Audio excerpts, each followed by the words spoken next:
السلام عليكم مشاهدي قناتنا الكرام. الحدود بين الدول ترسم على الخرائط ويتم توثيقها أيضا بالمستندات والمعاهدات الرسمية. تعتمد غالبية الدول في ترسيم الحدود بينها وبين من يجاورها على حواجز فاصلة أو أسلاك شائكة أو أسوار عالية تمنع خروج أو دخول أي أحد من وإلى البلاد إلا بإذن. حتى اعتقدنا أن هذه الصورة هي الصورة الطبيعية للحدود، وربما رسمت الحدود بين بعض الدول اعتمادا على ظواهر جغرافية طبيعية كالبحار والأنهار والجبال والغابات، وربما لن تجد حدودا بالمعنى الحقيقي بين بعض الدول من الأساس. لتثبت هذه الدول إمكانية توحد العالم عبر حدود مفتوحة لأراضيها. وفي فيديو اليوم نقدم لكم أغرب حدود الدول بين بعضها البعض. الحدود بين بلجيكا وهولندا. تعتبر الحدود بين بلجيكا وهولندا غريبة بعض الشيء، حيث لا يوجد نقاط تفتيش أو حواجز فاصلة أو أسلاك شائكة أو أسوار عالية، إنما هي عبارة عن إشارات أرضية بسيطة متلاصقة مرسومة على الأرض تقع في مدينة باريل الواقعة على حدود الدولتين.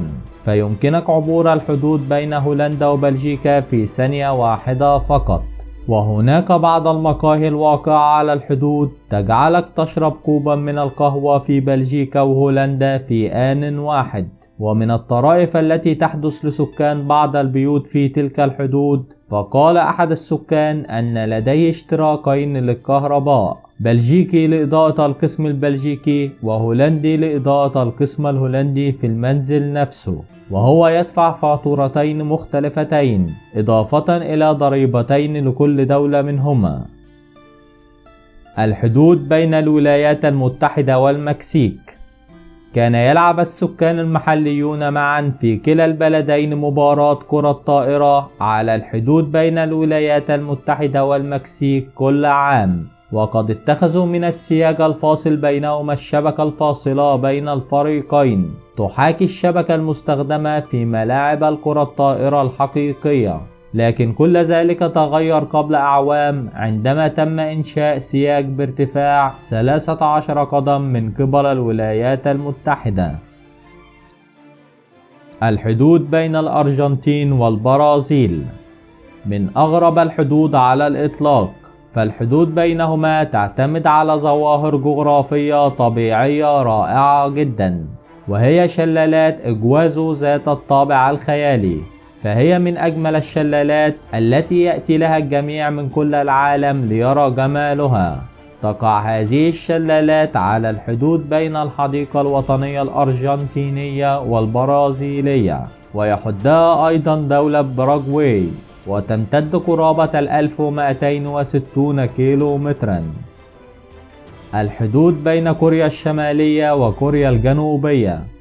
تعرف هذه الحدود بالمنطقة المنزوعة السلاح بين البلدين، ورغم ذلك فهي من أخطر الحدود في العالم، فكل جهة من البلدين يتواجد بها أسلحة عديدة ضخمة، ويقف على الحدود بينهما جنود من كلتا الدولتين في حالة تأهب وترقب دائما. وفي المنتصف توجد المنطقة المنزوعة السلاح. الحدود بين الولايات المتحدة وكندا. هي أطول حدود بين دولتين في العالم، وتشتمل تلك الحدود على مناطق ومعابر حدودية متعددة قريبة من المدن التي يزورها الناس باستمرار.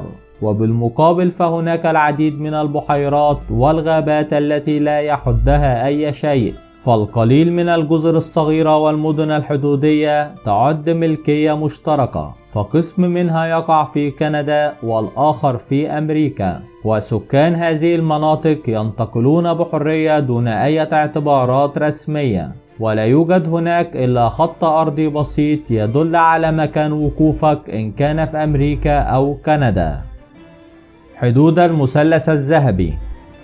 تلتقي 3 دول آسيوية لاوس وتايلاند وميانمار على ضفاف خليج صغير لتشكل لوحة طبيعية جميلة، وهذه الدول تقع على خليج شبيه ببحيرة صغيرة وفي منتصفه جزيرة باستطاعة أي شخص اجتيازها دون جهد. يطلق على هذه المنطقة التي ترسم الحدود بين الدول الثلاث المثلث الذهبي، ويضم هذا المثلث من الأرض شمال شرقي بورما وشمال تايلاند والشمال الغربي من لاوس.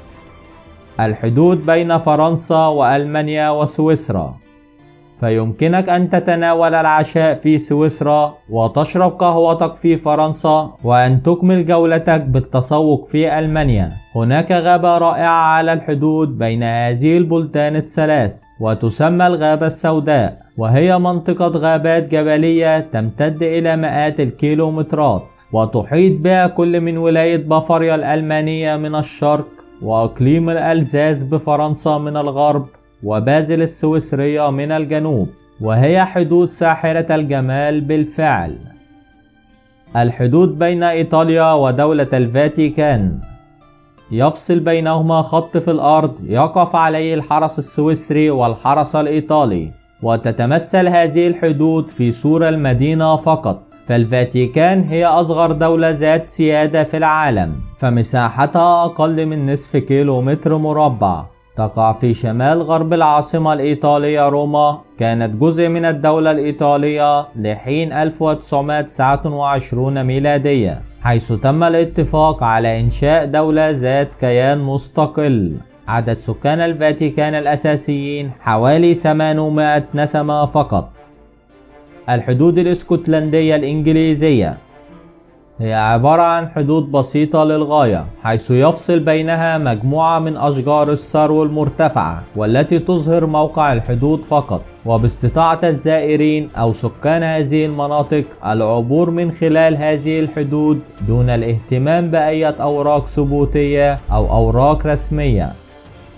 الحدود بين الهند وباكستان، خط رفيع لا يتجاوز عرضه 10 سنتيمترات يفصل بين الهند وباكستان، وتغلق الحدود بينهما في ظل طقوس عجيبة يقوم بها الطرفان مع غروب شمس كل يوم وسط حضور جماهيري حاشد. فمنذ عام 1959 بدأ أول احتفال بإغلاق الحدود بين باكستان والهند عند قرية واجا الحدودية الباكستانية، ومنذ ذلك التاريخ لم يتوقف هذا الاحتفال الذي أصبح طقسا يوميا يجتذب الآلاف من الجمهور والسياح الأجانب للاستمتاع بأجواء لا تخلو من الحماسة واستعراض العضلات بين قوات حرس الحدود من الجانبين. شكرا لكم مشاهدي قناتنا الكرام، وإلى اللقاء.